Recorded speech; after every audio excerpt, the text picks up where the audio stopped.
Yes, selamat datang di podcast Sohib. Balik lagi nih sama aku Tengah Adrian yang akan nemenin Sohib sekalian di episode kali ini nih. Gimana nih kabarnya Sohib sekalian? Di masa pandemi kayak gini, lagi masa PSBB yang ngebuat kita harus kerja, belajar, dan ibadah dari rumah. Semoga Sohib-sohib sekalian sehat-sehat terus ya. Dan jangan lupa jaga kebersihan, jaga kesehatan di bulan yang spesial, di bulan yang penuh rahmat dan suci di bulan Ramadan kali ini nih. Beda dari episode-episode lainnya, aku bakalan ngajak ngobrol sama orang yang menurut aku spesial nih. Siapa nih kira-kira? Yoi, aku bakalan ngajak ngobrol Bang Panji Pragiwaksono. Gimana keseruan ya? Check this out. Satu-satunya cara untuk mengubah kegagalan ini adalah dengan mencoba bikin lagi dengan harapan lebih baik dari yang sebelumnya.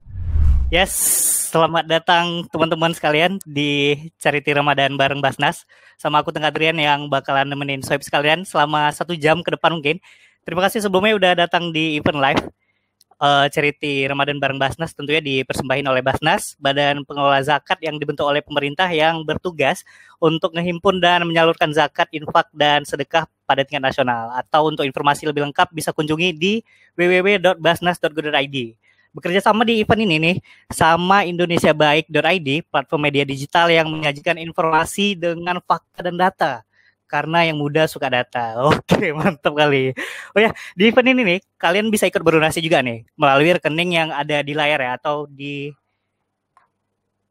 layar, di rekening dompet kepanasian dan bencana Basnas via Bank BCA 6860737-nya 4 kali atas nama Badan Amil Zakat Nasional atau melalui link donasi kitabisa.com/charity Ramadan. Oke, langsung aja nih. Sekarang udah ada seperti yang kita tahu, Mr. World Tour. Bang, makasih banyak Bang sebelumnya Bang udah hadir di acara event ini Bang. Dengan senang hati, terima kasih juga udah diajak. Lumayan kan jadi ada kerjaan dikit. Apa kabar Bang Panji? Alhamdulillah baik. Lagi menjalankan puasa aja hari-hari seperti biasa. Puasa ya Bang ya? Insyaallah. Puasa. Bang, sebelumnya nih Bang ya, Ari nggak tahu nih, ini bakal jadi 1 jam atau mungkin 1 jam yang ngerubah hidup Ari selamanya nih. Waduh. Karena ini jujur ya, karena suatu kehormatan Bang bisa ngobrol sama Abang, dan makasih banget lah udah hadir di event ini Bang, sekali lagi Bang. Sama-sama, thank you udah diundang. Bang, kita ngobrolin stand up comedy nih Bang ya. Ayo. Kita ngobrolin stand up comedy. Kalau misalnya yang Abang lihat nih, Abang udah bertahun-tahun nih di stand up comedy. Menurut Bang Panji, stand up comedy hari ini kayak apa Bang? Stand up comedy hari ini lagi sangat menyenangkan. Kalau kita ngomongin jumlah orang yang melakukan stand up, banyaknya juga luar biasa. Dan banyaknya orang yang melakukan stand up, pelaku stand up-nya itu memberikan banyak pilihan. Seperti lagu juga, seperti musik, ragamnya ada banyak kan. Orang bisa dengerin misalnya Efek Rumah Kaca, atau mereka lebih senang yang seperti misalnya Afgan, pilihannya ada banyak. Nah, di stand up juga seperti itu, karena pelakunya banyak, pilihannya juga banyak. Ada berbagai macam komika untuk berbagai macam jenis orang, itu satu. Kedua, penetrasinya stand up comedy ke penonton-penonton baru juga menyenangkan sekali. Ada banyak orang-orang yang baru terpapar sama stand up. Kadang-kadang kita merasa yang tahu udah banyak, tapi ternyata masih ada yang belum pernah nonton secara langsung misalnya. Kemudian kepercayaan brand terhadap stand up comedian juga sangat menyenangkan belakangan ini. Keterlibatan stand up comedian di film, baik itu sebagai pemain film, ataupun yang menulis, ataupun yang sutradara, ataupun yang konsultan komedi. Jadi ini masa-masa menyenangkan lah untuk stand up comedy. Bang Panji, kalau misalnya menurut Bang Panji nih, stand up comedy untuk Abang tuh hobi atau passion Bang? Karena hobi dan passion jadi hal yang beda nih buat Bang Panji di podcast Hiduplah Indonesia Maya, ya enggak? Betul. Apakah stand up comedy itu hobi atau passion untuk Bang Panji Bang? Untuk saya sih melakukan stand up comedy itu passion ya, karena saya senang sekali membuat orang merasa, dan salah satu rasa yang saya senang sekali berikan itu tawa. Bahkan di antara semua perasaan yang saya bisa kasih ke benak seseorang, yang paling baik rasanya adalah tawa, karena itu bukan cuman membuat kita bahagia, tapi melepaskan sejumlah stres. Dan saya senang kalau misalnya ada orang merasa bahagia atau stresnya terangkat karena tawa yang saya tanam, saya senang sekali gitu. Jadi itu passion saya sih. Hobi saya mah tidur, hobi saya. belum belum sampai passion tidur ya bang. Iya Bang belum. Panji kan di stand up comedy udah berapa tahun bang? Saya mulai pertama kali tahun 2010, jadi ini tahun ke-10 saya Tahun ngelakuinnya. 10 ya bang. Udah stand up comedy, dulu penyiar, punya program TV juga, main film dan nge-rap juga. Alhamdulillah. Masih Tapi yang dianggap. menarik nih bang. Tapi yang menarik nih bang. Abang kuliah teknik di ITB bang ya. Tapi malah jadi stand up comedian. Kenapa abang milih stand up comedian gitu bang? Jadi komika. Karena saya walaupun di ITB, tapi ITB-nya Fakultas Seni Rupa dan Desain. Wah, itu isinya ya manusia-manusia tampil semua itu. Manusia-manusia berkesenian. Bahkan harus saya akui keberanian saya untuk mencipta, termasuk berkarya dalamnya, itu lahirnya dari 4,5 tahun di seni rupa. Bayangin kita ada di sebuah kampus di mana semua orang boleh bikin apapun. Bebas, nggak ada yang ngelarang, nggak ada yang menghina sih mungkin ada ya, karena semua orang boleh punya opini, tapi nggak ada yang melarang, dan atas nama kesenian kita bisa bikin apa aja. Dan 4,5 tahun melihat berbagai macam ekspresi, berbagai macam eksplorasi, itu membuat saya jadi pede untuk mau mencoba bikin sesuatu.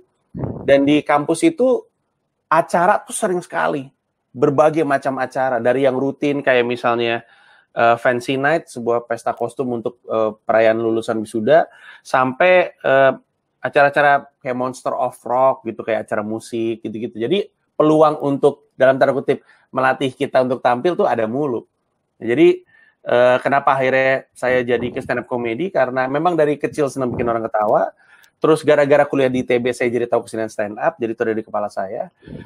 Karena berada di Fakultas Seni Rupa membantu saya berani untuk berkarya, dan akhirnya karya yang saya ambil salah satunya adalah si stand up comedy ini.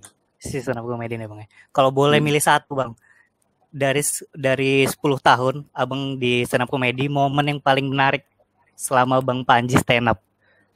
Satu momen bang. Satu momen ya. Wow. Karena udah banyak show kan. Pasti ada satu momen yang ngerubah abang gitu. Satu momen. Wow, apa ya? Ya mungkin JCC Plenary Hall kemarin. Karena selalu spesial ketika saya bisa bikin pertunjukan yang lebih besar dan lebih baik daripada yang sebelumnya. Kemarin di JCC itu kan 5.000 orang. Belum pernah ada stand up comedian bikin show 5.000 orang, belum pernah yang harga tiketnya di atas 1 juta. Terus itu juga pertunjukan yang memuaskan untuk saya. Jadi kayaknya sih itu momen yang bahagia, dan kadang-kadang panggung-panggung seperti itu tuh yang ngasih bensin dan amunisi untuk mau berjuang lagi, susah lagi untuk bikin pertunjukan selanjutnya. Kayak nanti di tahun ini, insya Allah di akhir tahun tanggal 20 Desember kan mau dibikin di Istora. Nah, itu kan penontonnya 7.500. Dipikir-pikir, kenapa saya berani mencoba untuk seperti itu? Karena saya masih terngiang-ngiang rasa bahagia yang didapatkan dari yang 5.000 tahun lalu gitu. Yang di Istora Komedo Umeno ya bang ya?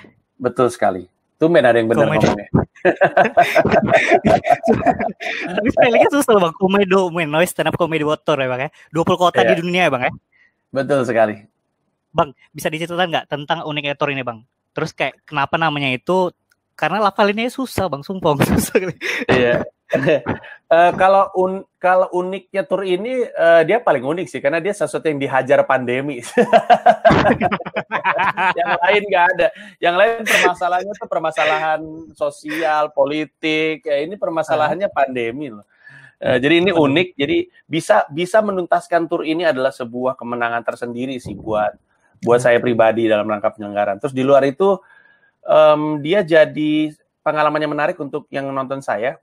Walaupun dia udah pernah nonton saya sebelumnya, tapi saya cukup yakin nonton Komodo Umeno akan jadi pengalaman menarik, karena ini adalah pertama kali lagi saya bikin tour di mana saya udah nggak memilih untuk berhati-hati sama perasaan orang.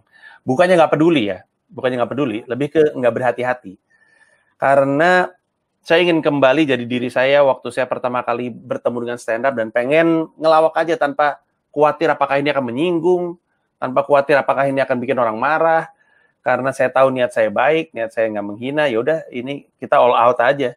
Dan saya yakin orang yang nonton akan ngeliat, wah gila nih si Panji nih, skrupnya dikendorin sama dia. Jadi ya, itu akan jadi pengalaman menarik. Nah, kalau kenapa namanya Komodo Menoi? Pertama, saya senang istilah itu gara-gara kan saya mempelajari komedi. Jadi, Komodo Menoi itu artinya objek tertawaan yang dipopulerkan orang yang dijuluki oleh the father of comedy, namanya Aristophanes. Aristophanes itu the father of comedy, dan dia yang mempopulerkan istilah objek tertawaan. Dan sejak pertama kali komedi lahir, komedi itu sudah menyinggung. Jadi saya pakai itu sebagai sebuah judul karena saya pengen bilang bahwa semua juga objek tertawaan untuk seorang pelawak, dan dari kelahirannya komedi udah menyinggung. Jadi jangan berharap kemudian berhenti menyinggung, karena untuk ketawa kita semua butuh objek untuk ditertawakan. Dan keputusan pakai Komodo Menoi bukan cuma secara konseptual. Saya sendiri ngerasa setiap kali orang nggak bisa nyebut Komodo Menoi itu adalah objek tertawaan bagi saya gitu. Buat saya itu lucu. Jadi setiap kali ada orang Komodo Mondoi, buat saya itu lucu gitu. Komedo komeni, gitu-gitu. Buat saya itu objek tertawaan sendiri. Jadi ya udah saya pakai aja istilah Komodo Menoi karena lucu buat saya. Gitu. Itu kapan rencananya Bang? Start Bang? Harusnya kan mulainya Juni. Tapi karena mengikuti arahan pemerintah, jadi akhirnya kami putuskan untuk jalan dari Oktober sampai Maret 2021. Jadi ada beberapa kota, 10 tepatnya, yang sekarang tanggalnya terpaksa jadi to be confirmed, tapi akan segera diupdate. Ada 10 kota yang tetap jalan seperti rencana, dan semua informasinya, mau itu tanggalnya, di mana beli tiketnya, harganya, kapan mulai jual tiket, itu ada di tersinggung oleh panji.com. Oke. Karena walaupun udah Abang infoin juga di kolom komentar postingan Abang, masih ada aja yang nanya Bang ya. Itu ya harus sama maklumi. Poin lucunya juga Bang ya situ Bang. Iya, lucu-lucu sebel sih, tapi ya udahlah kita maklumi aja lah yang kayak gitu-gitu. Bang, ini ada lihat di belakangan Abang banyak produksi konten ya Bang ya. Podcast di YouTube, di Spotify, dengan banyak konten yang Bang Panji produksi, dengan banyak feedback positif dan negatif. Ya mungkin konsekuensi public figure juga kan ya Bang ya. Nggak capek apa Bang? Atau pernah nggak lakuin detox medsos Bang? Nggak sih. Kalau detox medsos nggak pernah, karena mungkin nggak pernah nggak pernah terganggu, nggak pernah capek. Dulu pernah tahun 2009 tuh, itu masih agak-agak keganggu gitulah mentalnya setiap kali ada yang ngebully, ada yang marah-marah gitu. Tapi sekarang sama sekali nggak kerasa mengganggu opini yang berseberangan. Malah kadang-kadang dari opini yang berseberangan, bahkan dari hinaan tuh suka ketemu yang lucu-lucu untuk dijadiin materi stand up. Jadi karena nggak pernah ngerasa terganggu, jadi nggak pernah ada kebutuhan untuk detox sih untuk sejauh ini ya. Setiap kita nggak nutup mata ya Bang ya. Setiap siapapun pasti pernah mengalami jenuh ya Bang ya. Mau dia artis, mau dia public figure, tokoh atau apapun. Abang pernah nggak di titik terendah, dan cara Abang survive dari titik terendah di stand up comedy sendiri gimana Bang? Titik terendah di stand up ya. Titik terendah di stand up.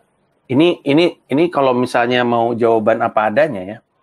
Masalahnya saya nggak pernah ngerasa ada di titik terendah di stand up, bukan karena nggak pernah ngalamin, tapi lebih karena serendah-rendahnya ini saya masih lagi di stand up gitu. Saya saking cintanya stand up, pengalaman buruk dari stand up aja itu lucu buat saya. Saya ambil contoh gini deh.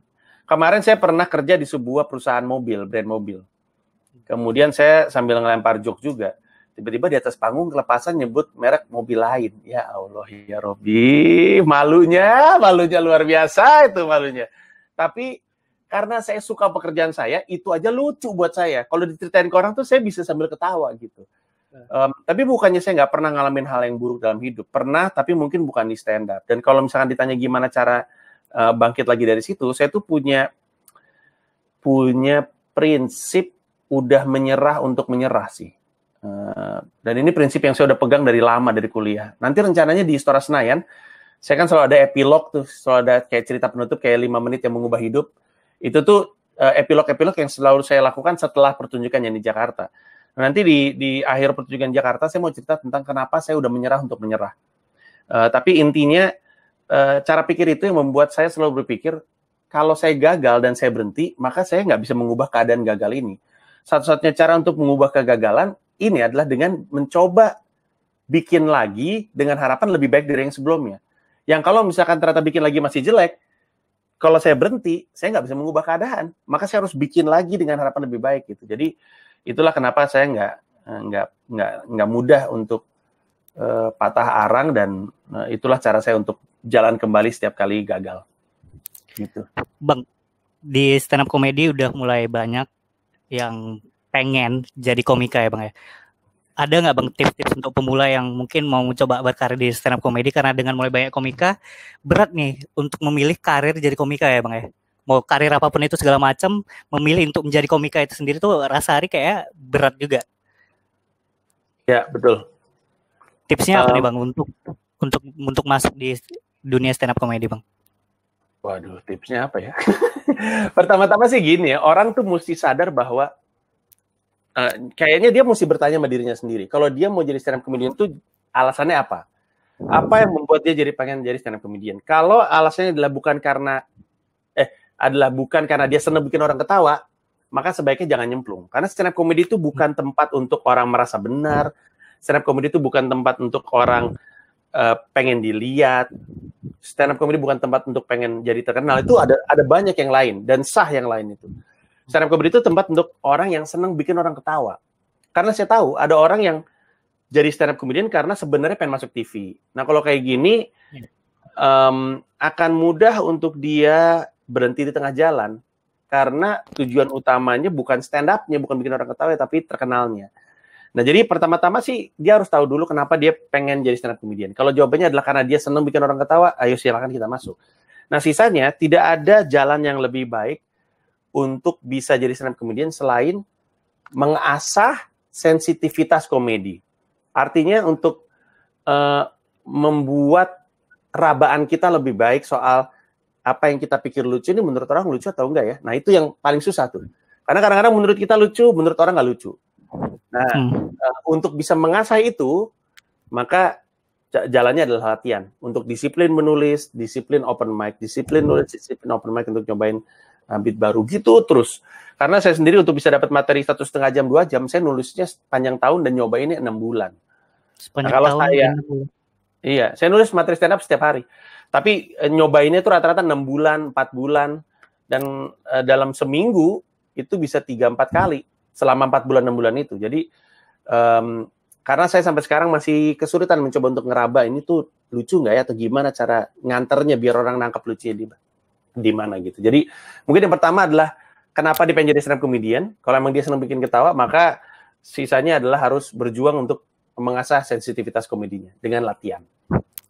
Bang, next show ini abang kurang lebih ngebahas tentang ketersinggungan ya bang. Apa nggak ada topik lain bang? Atau emang karena ada yang terakhir kali nih tersinggung karena hewan peliharaan, dan apakah itu jadi concern abang buat dibahas gitu?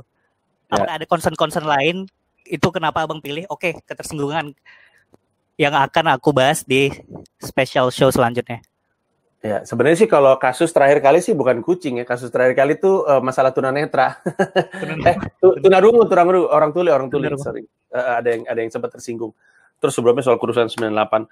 Tapi justru karena banyak sekali orang tersinggung sama saya belakangan ini juga jadi keresahan saya. Stand up comedian itu kan kalau bikin materi stand up itu kan pasti nggak jauh dari yang dia alamin, yang dia pikirin gitu.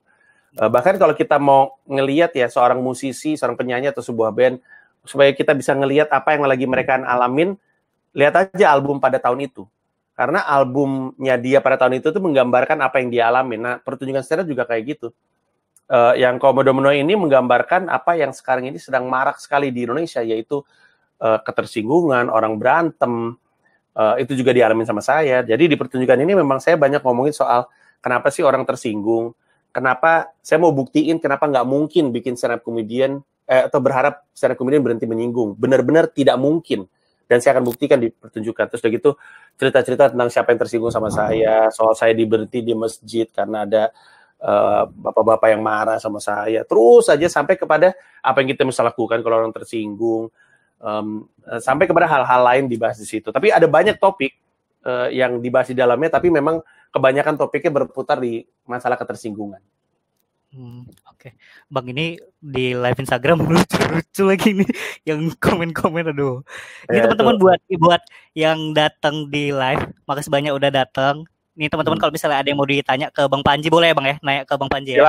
silakan. Silakan tulis di komen kalau ada yang mau ditanya, dan sekali lagi aku ingetin kalau di event ini kalau kalian bisa berdonasi melalui rekening yang ada di layar, atau mungkin bisa langsung di scan aja barcode-nya, atau di via kitabisa.com/charity Ramadan. Untuk donasi sendiri akan disalurkan pastinya ke masyarakat rentan yang terdampak dari pandemi COVID-19. Ditunggu nih pertanyaannya nih. Ini pada suruh lockdown. Hey, saya tidak berbuat. Ini emang follower saya ngaco-ngaco ini kelakuannya blon-blon. Udah warga tembok hijau semua tuh. Lucu-lucu loh. Komen-komennya lebih lucu. Bang, balik ke topik pembahasan kita ya Bang ya. Kalau misalnya dilihat tuh Bang Panji dulu, bukan dulu sih, pernah sering juga ya Bang buka kelas-kelas public speaking ya Bang ya. Dan di beberapa materi Abang tuh bahas tentang Dipo Bang, itu lucu kan Bang, tentang Dipo yang dia di sekolah ya Bang ya. Iya. Nah Abang kalau punya skill public speaking ya Bang ya, gimana cara bisa biasain tuh kayak Dipo atau mungkin adiknya ya Bang ya, yang perempuan ya, Syira ya, untuk berani ngemukakan pendapatnya sendiri Bang. Karena ini menarik. Iya. Sebenarnya secara dasar memang tetap harus dibiasakan. Jadi supaya seorang anak biasa untuk bicara di depan umum, maka dia harus dilibatkan di situasi di mana dia dipercaya untuk ngomong di depan umum. Nah, terus terang kayak anak saya yang laki-laki yang Dipo juga mungkin agak malu ketika disuruh bicara di depan umum karena kadang-kadang suaranya jadi pelan. Kayak kalau misalnya disuruh ngomong di depan kelas. Kalau yang Syira juga lebih pede gitu, tapi sebenarnya lebih kepada harus dibiasakan untuk terus diberi situasi di mana mereka diharapkan untuk bicara di depan umum. Karena memang masalah kebiasaan, itu satu hal. Nah, yang kedua adalah untuk berani mengungkapkan pendapat. Jadi udah bukan masalah di depan umum, lebih kepada mengungkapkan pendapat. Nah, ini menarik karena kadang-kadang orang tua tuh suka nggak sadar bahwa cara mereka menjadi orang tua atau gaya mereka menjadi orang tua, parenting style istilahnya, itu yang membuat anak-anak takut berpendapat. Karena orang tua itu sering marahin anak ketika punya inisiatif. Jadi kalau misalnya anak bikin inisiatif sendiri, itu kan dia melakukan sesuatu, mengambil tindakan berdasarkan ide orisinil yang ada di kepalanya dia. Itu kan inisiatif namanya. Jadi dia punya ide orisinil, nggak ada yang nyuruh, nggak ada yang ngasih tahu. Dia punya ide orisinil, kemudian dia ngambil inisiatif itu, dibutuhkan keberanian untuk bisa ngambil inisiatif, untuk bertindak, kemudian salah. Kadang-kadang salahnya memang ekstrim. Tapi harus dibayangkan, kalau misalkan anak dengan idenya sendiri ngelakuin sesuatu, kemudian salah terus dimarahin, ditekan habis-habisan, maka kelak bisa kita maklumi kalau mereka nggak berani lagi punya pemikiran orisinil, apalagi berani untuk mengambil tindakan. Karena terakhir kali mereka punya ide orisinil dan mengambil tindakan orisinil, mereka ditekan habis. Makanya saya masih mencoba untuk menimbang-nimbang mana nih sebesar apa kita bisa marah sama anak dan segala macam ya, karena saya nggak pingin anak jadi takut untuk bercerita, takut untuk beropini, takut untuk mencoba. Saya nggak pengen mematikan inisiatif, walaupun harus diakuin nggak semua inisiatifnya benar, nggak semua idenya bagus. Ya, cuman kalau kita tekan itu nggak boleh kayak gitu, awas kamu, dimarahin habis-habisan sampai pada level traumatis, kelak dia akan tumbuh besar jadi anak nggak punya inisiatif. Dan di level kerja, misalkan kita kantor, kita kerja, kadang-kadang yang nyusahin kita kerja bareng tuh kalau ada orang yang nggak punya inisiatif. Jadi kadang-kadang kita mikir juga deh, ini kenapa dia ada manusia yang nggak punya inisiatif? Jadi kok susah banget disuruh gerak sendiri tanpa disuruh gitu. Nah, jadi saya sadar itu mungkin ada kaitannya sama parenting, dan itulah yang saya coba terapkan sama anak-anak saya. Dan di luar bahwa mereka punya keberanian untuk beropini, saya coba usahakan anak-anak selalu ada dalam kondisi di mana mereka bisa bicara di depan publik supaya mereka terbiasa, gitu. Abang bawain materi tentang Dipo, tentang anak-anak Abang, ada yang tersinggung nggak sih Bang, kayak apaan sih materinya ngejual ini anak-anaknya gitu? Pernah ada yang tersinggung gitu nggak Bang? Sebenarnya kan setiap joke yang saya lempar pasti ada peluang ketersinggungannya, tapi saya pikir-pikir ketika saya ngomongin Dipo dan Shira kayaknya belum ada sih yang tersinggung sejauh ini. Tapi Belum saya ada, pernah diminta sama Dipo untuk tidak ngomongin dia. Pernah. Oh. Jadi pada satu hari dia nonton saya stand up, kemudian saya bawain beat tentang dia, kemudian dia ngeliat orang ketawa ngomongin dia, terus waktu saya turun panggung dia bilang, ayah boleh nggak bikin materi stand up tentang aku lagi gitu. Terus saya tanya, oh ayah nggak boleh nih, nggak boleh gitu. Makanya waktu juru bicara tahun 2016 nggak ada satupun beat tentang Dipo, karena saya janji sama dia untuk nggak ngebahas dia. Nah, setelah itu kita ngobrol lagi, terus sudah diizinin lagi sama anak saya, ya udah terus saya bahas lagi gitu. Jadi ada sempat masa dia nggak pengen dibahas, tapi sekarang udah bisa lagi. Kalau misalnya di rumah bang, negosiasi sama Dipo sama Shera, lebih banyak mana bang win solution ya? Apa banyak ngalah ya bang? Yang paling agak banyak berargumen sih yang cewek nih, yang Shira. Kalau yang si abang sih anaknya, ini bagaimana menggambarkan Dipo dan Shira. Yeah. Jam 9.15, udah waktunya mereka tidur, Dipo tiba-tiba ngeliat saya ngemil sambil nonton Netflix. Terus Dipo ngomong sama saya, ayah, aku boleh makan snack juga nggak? Terus saya bilang, nggak boleh, Po, kamu udah harus tidur. Oke, ayah. Nggak lama kemudian adeknya datang udah makan duluan nggak minta izin. Nah itu perbedaan anak saya yang cowok sama yang cewek. Kalau yang cowok ngomong dulu dan kalau nggak dikasih izin ya udah. Kalau ada yang cewek nggak minta izin, dia udah ngelakuin aja nggak peduli. Jadi dibilang nggak boleh juga udah dimakan namanya. Wah susah. Ya gitu deh pokoknya gambarannya. Podcast terakhir abang yang abang upload di Spotify 13 tahun menikah ya bang ya? 13 tahun menjadi orang tua. 13 tahun menjadi orang tua. How's life bang? Menjadi orang tua 13 tahun bang. Ya itu seperti yang saya bahas di podcast. Bayangin 13 tahun jalanin sesuatu tapi nggak bener-bener yakin kita nih bener nggak sih ngejalaninnya gitu. Kayak kalau saya seorang direktur perusahaan, terus setelah 13 tahun jalanin posisi jadi direktur, terus saya mengaku saya nggak gitu yakin ini benar atau enggak, saya pasti dipecat. Tapi menjadi orang tua kan nggak bisa dipecat. Anak kan nggak bisa berhenti jadi anak kita. Mau mereka nggak ngaku mereka anak kita, tetap aja faktanya darah daging kita. Nah, jadi ada kebingungan yang besar yang datang dengan tanggung jawab dan kehormatan yang besar menjadi orang tua. Jadi gimana ya, kayak jalanin sesuatu tapi masih belajar sambil berhati-hati karena kalau kita gagal atau salahnya kita dalam mendidik anak itu biasanya munculnya nggak langsung saat itu juga. Munculnya bertahun-tahun kemudian dalam bentuk trauma. Jadi itu deg-degan, tapi seru, menyenangkan, indah, lelah, tapi waspada. Nah gitu kali ya. Itu dalam kali sih pembahasannya. Bang, ini ada bagus nih pertanyaannya dari Kata Resi. Di YouTube, Bang, apa jadi komedian itu impian abang? Apakah anaknya boleh jadi komedian juga? Menjadi komedian bisa dibilang impian saya memang. Saya sejak pertama kali saya tahu ada yang namanya stand up comedy, saya udah bercita-cita. Bahkan saya waktu ngelihat stand up pertama kali itu Robin Williams, pertunjukannya judulnya Live in Broadway. Waktu saya lihat pertama kali, saya langsung mikir, astaga, gue tuh harusnya jadi begini. Karena saya lagi mikir-mikir, kenapa kok gue kuat ngomong lama, kok gue seneng bikin orang ketawa. Apa nih pekerjaan yang cocok? Tadinya saya pikir penyiar radio. Tapi ya makanya saya pikir bisa kuat ngomong lama, terus udah gitu bisa bikin orang ketawa. Tapi pas saya ketemu stand up, saya pikir, oh ini harusnya. Jadi sejak pertama kali tahu stand up itu jadi cita-cita saya. Nah kalau pertanyaannya apakah anaknya boleh jadi komedian juga? Boleh, selama itu emang jadi pilihannya dia. Saya nggak pengen jadi orang tua yang mengharuskan anak saya jadi satu hal. Pokoknya kalau dia pengen, ya dia boleh gitu. Dan dua-duanya juga punya kecenderungan ke arah sana. So kalau si Dipo tuh seneng banget baca dan bikin meme yang lucu-lucu. Tiap hari rumah tuh isinya gelak tawanya dia mulu.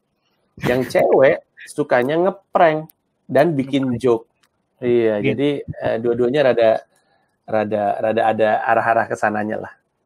Susah nggak sih Bang kayak ngejelasin untuk ngeraih mimpi mereka, terus pengennya mereka tuh gimana sih Bang treatmentnya Bang?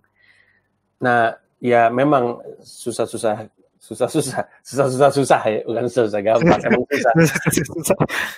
Karena kadang-kadang anak-anak kita ini kan cita-citanya kan luar biasa ya, karena imajinasi mereka luar biasa. Kayak saya pernah cerita anak saya yang cowok cita-citanya pengen jadi ninja, kan saya bingung kan nerangin sama anak saya gimana nih.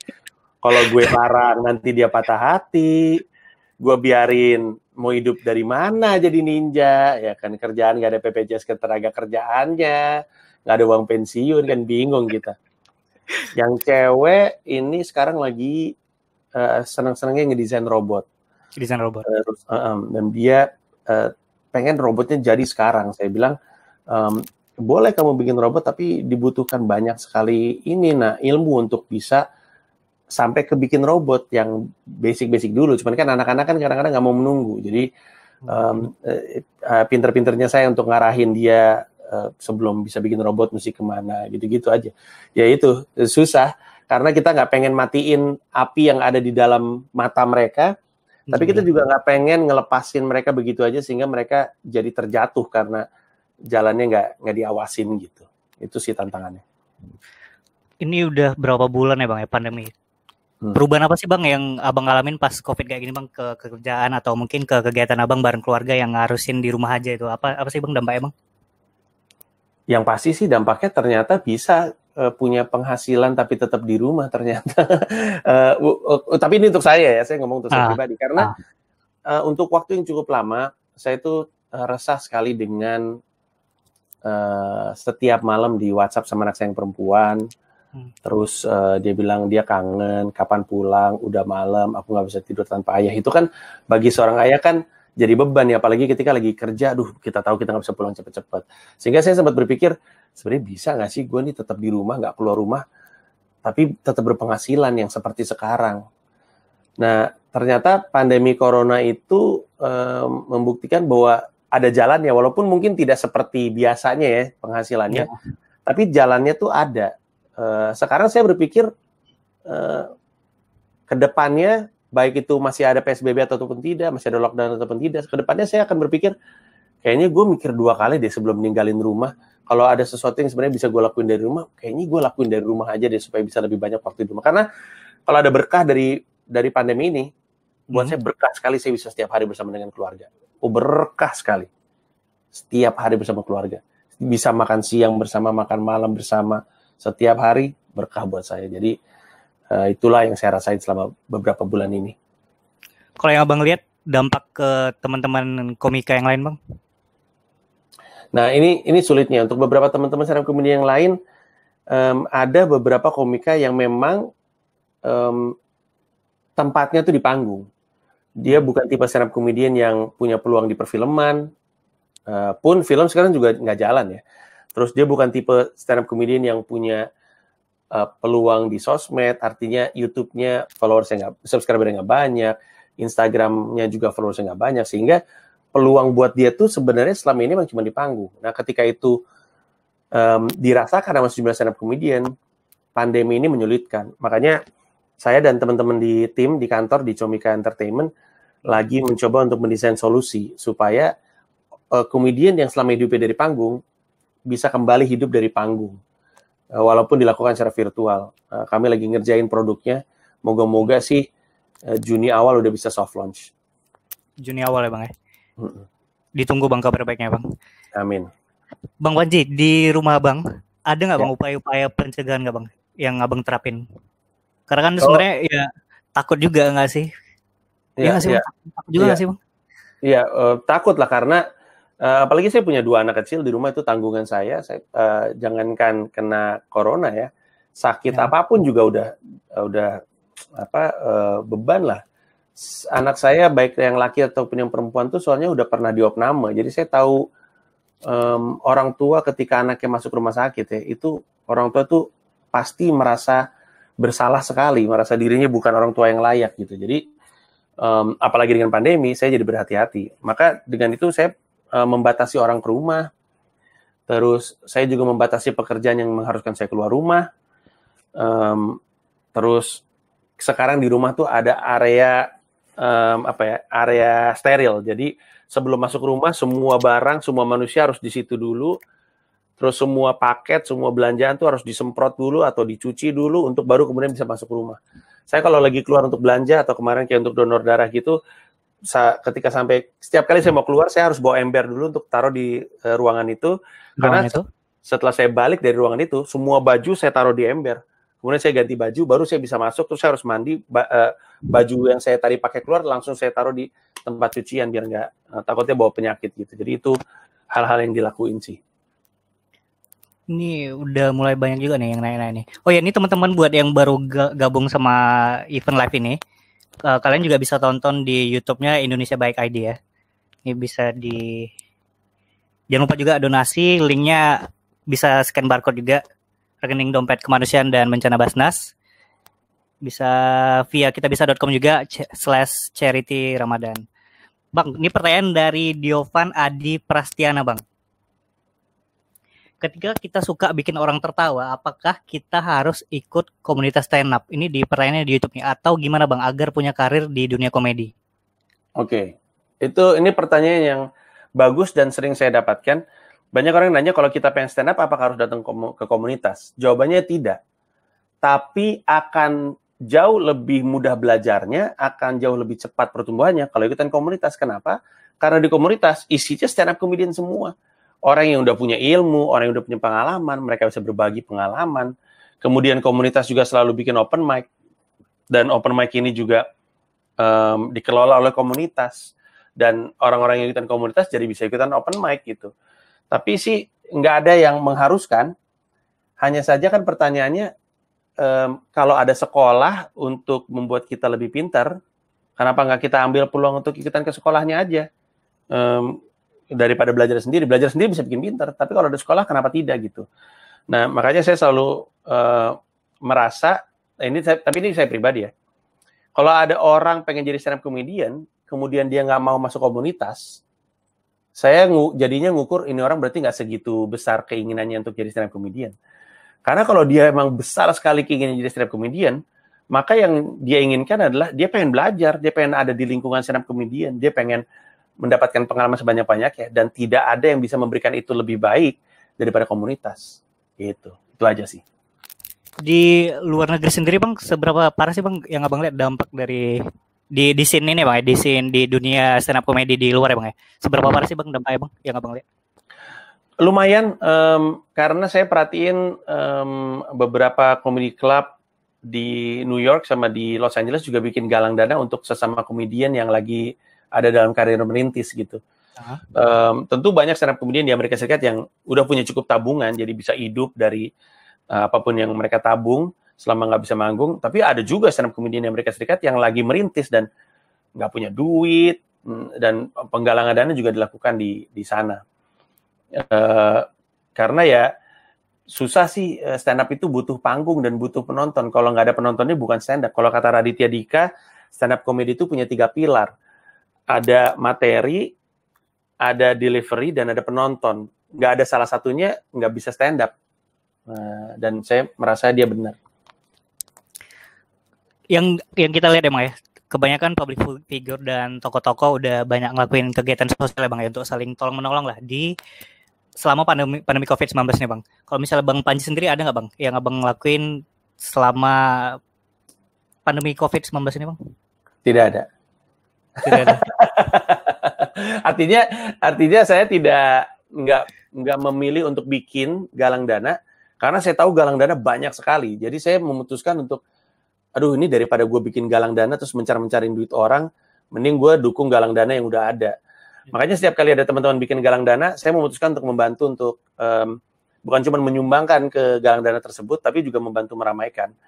Setiap peluang yang ada yang saya bisa pakai, setiap peluang di mana saya bisa manfaatkan audiens saya, penonton saya, following saya untuk tahu, saya ambil aja kesempatan itu. Tapi kalau bikin inisiatif, saya tidak ngelakuin itu, tapi saya nyumbang tentunya, dan saya ikut meramaikan donasi yang udah ada.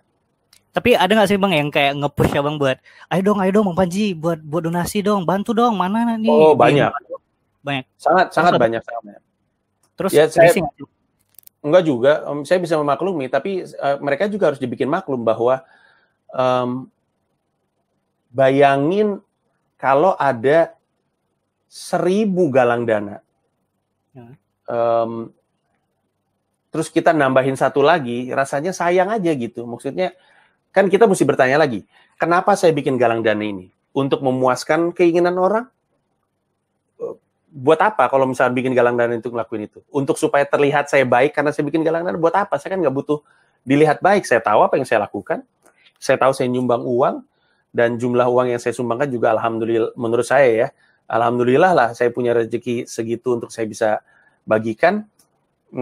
Jadi saya bilang sama orang-orang yang nyuruh saya bikin galang dana, gue sih bikin galang dana mah nggak pengen, udah banyak bro, banyak banget deh, beneran deh.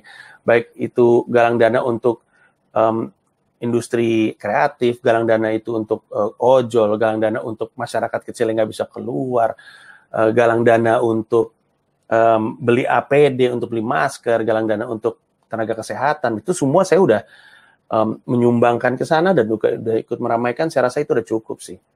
Jadi kalau misalnya orang merasa kita harus bikin galang dana supaya kita terlihat baik, kayaknya alasan kita bikin galang dana juga nggak tepat gitu, bukan alasan yang benar gitu. Itu sih. Lagi pandemi COVID-19 gini banyak yang bilang new normal apa segala macam ya Bang. Kalau misalnya Bang Panji sendiri Bang di rumah Bang ya, ada nggak Bang hal-hal baru yang pertama kali Abang lakuin nih Bang? Tapi nggak pernah Abang lakuin seumur hidup sebelumnya Bang. Gara-gara pandemi inilah Abang lakuin itu. Mungkin masak salah satunya.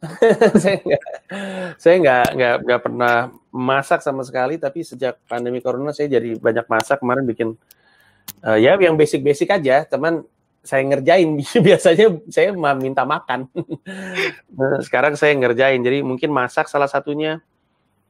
Terus mungkin pernah saya lakuin tapi tidak sedalam sekarang, yaitu perhatian kepada pendidikan anak-anak. Sekarang saya terlibat erat dengan pendidikan anak-anak saya. Jadi yang ngegawangin anak-anak saya sekolah dari jam 7.15 sampai 2.45 ya saya. Makanya saya sebenarnya selalu bilang sama orang-orang, kalau boleh sih jangan ada kerjaan sebelum jam 2.45 karena laptop saya masih dipakai anak saya untuk sekolah. Terus saya juga harus memastikan anak saya ngerjain tugas sekolahnya. Kalau dia bingung, saya yang bantu karena gurunya nggak ada kan, yang menggantikan peran guru untuk membimbing dan mengawasi kan orang tua nih jadinya. Jadi itu sekarang yang saya alamin, dan itu terus terang menghabiskan tenaga dan waktu juga tuh untuk fokus makanya salut lah sama guru-guru yang selama ini melakukannya. Ketika perannya digantikan sementara, saya jadi memahami, krusial banget jadi orang tuh, jadi guru sih di sekolah yang membimbing anak-anak ya. Bang, kalau misalnya untuk teman-teman komika lagi pandemi kayak gini, nggak sedikit yang ngeluh ya Bang. Sebenarnya apa sih Bang yang bisa kita ambil dari pandemi ini Bang? Karena susah juga untuk berdamai sama situasi yang makin lama kita juga bingung. Ya, pertama sih kayaknya yang baru tersadar sama kita semua adalah emang sebenarnya kita harus punya tabungan. Orang Indonesia kan nggak punya rekening tuh rata-rata tuh. Orang Indonesia lebih banyak jumlah ponsel daripada jumlah ponsel di Indonesia itu lebih banyak daripada jumlah orang yang punya rekening. Dan dalam situasi seperti ini, ternyata kita sadar bahwa harusnya gue punya tabungan di bank. Karena kalau lagi masa-masa kayak gini, tabungan tuh nolong banget. Itu satu hal, itu pembelajaran penting yang mungkin harus kita lakukan ke depannya. Terus yang kedua, rasanya untuk teman-teman ya, ini terkait new normal juga, saya rasanya teman-teman, kalau kita berharap keadaan berbalik seperti kemarin, kita akan selalu nggak bisa gerak karena kita nggak tahu kapan. Kita nggak tahu kapan keadaan berbalik seperti kemarin. Nggak tahu, nggak ada yang tahu. Saya kerjanya nyari jawaban itu, nggak pernah ketemu setiap hari. Jadi yang bisa kita lakukan adalah kalau kita pengen gerak, ya kita harus berjuang apa yang kita bisa lakukan di masa seperti ini. Pernah saya bahas juga tuh di podcast saya, dan itu rasanya satu-satunya cara kita bisa bergerak saat ini adalah dengan menerima bahwa ini adalah keadaannya sekarang. Nggak usah nunggu kapan bisa balik ke masa lalu karena kita nggak tahu. Dengan keadaan yang kita punya sekarang, dengan situasi seperti ini, apa yang kita bisa lakuin? Rasanya itu jalan yang paling baik sih. Gitu. Bang, harapan dari Bang Panji nih Bang, dari penggalangan dana ini, atau mungkin penggalangan dana yang dilakukan oleh beberapa banyak tokoh, atau mungkin acara serupa biar tetap ikut berkontribusi ngebantu penanggulangan COVID-19 nih Bang. Apa nih Bang harapan dan pesan-pesan Abang? Harapannya sih kita nggak perlu berlama-lama bikin donasi. Dan ini serius. Kenapa? Karena Indonesia tidak mungkin selamanya akan saling topang dari donasi. Nggak mungkin. Bayangin sampai kapan kita mau saling bantu donasi seperti ini. Yang paling benar adalah sumbangan terbaik yang kita bisa berikan adalah sumbangan dalam bentuk solusi. solusi untuk membuat semua orang bisa kembali bekerja seperti biasanya, walaupun keadaannya berbeda. Itu kayaknya sumbangan terbaik yang kita cari. Karena walaupun ini baik, dan memang sangat baik, tapi saya rasa kita semua juga setuju. Kita mau sampai kapan bikin sumbangan ini? Nggak mungkin. Nggak mungkin selama 2-3 tahun ke depan kita selalu menggalang dana. Kan? Nggak mungkin. Kita semua harus, kalau kita mau ngeluarin uang, kita harus masukin diri kita uang. Itu udah yang paling masuk akal. Kalau kita mau ngasih makan orang, kita mesti makan juga. Kalau nggak, kita mati. Nah, jadi harapan saya sih, donasi ini tentunya sampai kepada tangan yang membutuhkan, tapi lebih dari itu, ada sumbangan lain yang dibutuhkan, yaitu solusi. Supaya kita bisa semua kembali berpenghasilan, bisa kembali bekerja, bisa kembali beraktivitas, bisa kembali produktif dengan kondisi seperti ini. Siapapun yang punya solusi itu, itulah sumbangan yang dibutuhkan, karena Indonesia nggak mungkin hidup perekonomiannya dari sumbangan. Kita mesti muterin roda ekonomi kembali. Dan solusi itu adalah perjuangan yang kita mesti lakukan sama-sama dari sekarang. Next nih Bang Panji, ada apa nih Bang? Project atau mungkin bareng keluarga atau mungkin rencana ke depannya setelah pandemi ini Bang? Meskipun ya Bang, meskipun kita nggak tahu nih akan berakhir kapan. Ada rencana apa Bang setelah pandemi ini Bang? Saya kalau ditanya setelah pandemi bingung juga ya apa rencananya. Tapi yang pasti sekarang rencananya sih sudah mulai berjalan, kayak tur jalan, tapi dengan teknis pelaksanaan yang mengikuti arahan pemerintah terkait COVID. Kalau dibutuhkan nonton stand up-nya berjarak, saya bikin jarak. Kalau dibutuhkan ada sejumlah titik termogan dan hand sanitizer, saya lakuin. Kalau ternyata kata pemerintah PSBB diundur, ya udah saya ngikutin. Tapi itu saya jalanin. Kemudian saya lagi coba untuk bikin platform untuk membuat teman-teman stand up comedian bisa hidup kembali dari panggung. Kemudian saya yang nggak bisa lagi stand up, sekarang pivot pekerjaannya untuk melakukan banyak hal dari digital. Jadi rencana-rencana udah berjalan walaupun tidak menunggu pandemi ini selesai sih. Itu kurang lebihnya. Bang, terakhir ya Bang, ini dari pertanyaan personal dari Ari ya Bang ya. Silakan. Bang, materi Abang tuh berat-berat Bang, sumpah Bang. Cara Abang nyari idenya gitu, nyari celah idenya buat bisa ditertawakan tuh treatmentnya kayak mana sih Bang? Oke, jadi pertama-tama ketika saya ngebahas sesuatu yang berat, teman-teman mesti ingat bahwa saya bukan bahas itu karena itu berat. Saya bahas itu karena walaupun berat, saya udah ketemu lucunya. Itu kayaknya poin penting yang mesti dipahami sama banyak orang. Jadi orang yang pengen bikin materi stand up yang berat itu nggak bisa berangkat dari beratnya, tapi berangkat dari dia nemu lucunya dulu. Kebetulan, karena mungkin saya terpapar sama banyak informasinya, ketika ngeliat informasi yang berat itu, saya udah nemu lucunya. Ini tuh lucu sebenarnya, dan makanya saya bawa ke atas panggung. Tapi secara umum, saya punya teman namanya Adriano Colby, dia bilang, the truth is funny, if it's not funny, you haven't dig deep enough, gitu. Jadi, kebenaran itu lucu. Kalau belum lucu, berarti galinya kurang dalam. Karena semakin banyak yang kita gali, nanti kelucuan itu akan ketemu dengan sendirinya. Kalau kata Calon, kelucuan itu ditemukan, bukan diciptakan. Kalau diciptakan tuh ngarang-ngarang bebas gitu, ditambah-tambahin biar lucu. Kalau ditemukan tuh datang dari pencarian, kita nyari lucu di mana. Oh, ketemu gue lucunya, sehingga jadinya lebih natural. Dan itu pendekatan yang saya bawa juga ketika bawa materi stand up, baik itu yang dianggap orang enteng ataupun dianggap orang berat. Itu kurang lebihnya. Karena nggak sedikit ya, Maya, nggak sedikit yang bilang ya stand up comedy kita bisa bilang seni, dan seni kan selera ya Bang ya. Ya, karena yang kayak yang Abang bilang tadi, materinya tuh ya punya treatmentnya masing-masing lah untuk materinya dia yang bawakan. Bahkan sampai nggak sedikit yang tersinggung dengan materi-materinya mereka. Bahkan juga dari Twitter mereka, bukan Twitter sih postingan-postingan mereka di media sosial juga mempengaruhi panggung mereka gitu. Iya nggak sih Bang? Betul sekali. Itu yang mungkin sangat disayangkan ya. Karena saya selalu bilang, semua orang boleh tersinggung kok. Karena tersinggung itu reaksi refleks. Hampir sama seperti ketawa. Kita nggak bisa nahan diri kita untuk tersinggung. Kita mau ngomong, enggak kok gue nggak tersinggung, tiba-tiba tersinggung sendiri gitu. Jadi semua orang boleh tersinggung. Di sisi lain, stand up comedian juga boleh ngomong apapun. Nah, cuman yang dikhawatirkan itu adalah, walaupun lu tersinggung, boleh dong lu tersinggungnya nggak sambil ngancem-ngancem. Boleh dong tersinggungnya nggak sambil ngeboikot rezeki orang gitu-gitu. Tapi menurut saya orang boleh ngomongin apapun yang mereka mau selama mereka niatnya benar, dan orang juga boleh tersinggung. Cuman kita bisa selesai ini dengan dialog. Itu aja sih yang saya harapin terjadi di kedepannya nanti. Materi favorit Bang Panji selama 10 tahun ini apa sih Bang? Bukan yang di Lila Show ya Bang, tapi Bang ya. Maksudnya dari saya sendiri. Ya, selama 10 tahun nih, Abang udah buat special show, Abang udah latihan dan segala macam. Beat paling favorit Abang yang apa sih Bang? Yang mungkin udah, atau mungkin udah banyak orang juga yang dengar ya Bang ya? Iya. It's okay. Kalau favorit sih sebenarnya materi tentang ada satu tapi nggak terlalu terkenal sebenarnya dan nggak banyak yang tahu. Ada beat soal siaran, lagi siaran tiba-tiba saking susahnya jadi martabak. Itu ada joke saya di Pragiwaksono, itu salah satu beat favorit saya karena saya senang ngelihat reaksinya di benak stand up comedian lain. Biasanya stand up comedian lain tuh kalau denger beat itu tuh kok gitu joke-nya. Jadi itu joke favorit saya. Tapi kalau joke andalan saya ada namanya beat Shanghai. Itu beat paling solid, paling handal, saya bisa pakai di mana aja, berhasil tuh andalan saya. Tapi kalau favorit beat siaran ribet. Ada di Pragiwaksono. Iya. Oke, that's it Bang pembicaraan kita Bang hari ini Bang.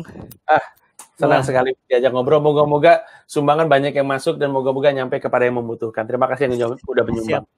Bang, demikian obrolan kita hari ini. Sekali lagi jangan lupa teman-teman yang nonton live ini untuk donasi melalui rekening dompet kemanusiaan dan bencana Basnas BCA via BCA, atau mungkin kalian bisa juga dari kitabisa.com/charity Ramadan, atau bisa langsung scan barcode-nya ya. Bisa di scan barcode-nya. Untuk donasi sendiri akan disalurkan pastinya ke masyarakat rentan yang terdampak dari pandemi COVID-19. Oke, makasih banyak Bang Panji sekali lagi udah mau sharing Bang. Sama-sama. Terima kasih sekali lagi udah membagikan cerita di live ini, udah kasih tips mungkin atau mungkin ide-ide untuk buat materi mungkin teman-teman yang pengen main-main di dunia stand up comedy. Jaga kesehatan Bang buat Abang Bang. Sama-sama untuk semua juga. Sukses terus, lancar komedo umenoy. Mantap. Sukses terus Bang konten-kontennya. Sampai ketemu lain waktu. Aku Tunggu Adrian dan Panji Pragiwaksono pamit undur diri. Biar sanin up. Dadah. Bye. Thank you. Nah, sohib-sohib sekalian, terima kasih sebelumnya aku ucapin udah dengerin atau mungkin nontonin live event charity bareng Basnas ini sampai akhir. Pantengin terus podcast Sohib, kalian bisa dengerin di YouTube dan di Spotify, search saja namanya podcast Sohib. Stay safe semuanya, jaga kesehatan, jaga kebersihan. Saya Tunggu Adrian, pamit undur diri. Sampai ketemu di episode selanjutnya. I'm signing out.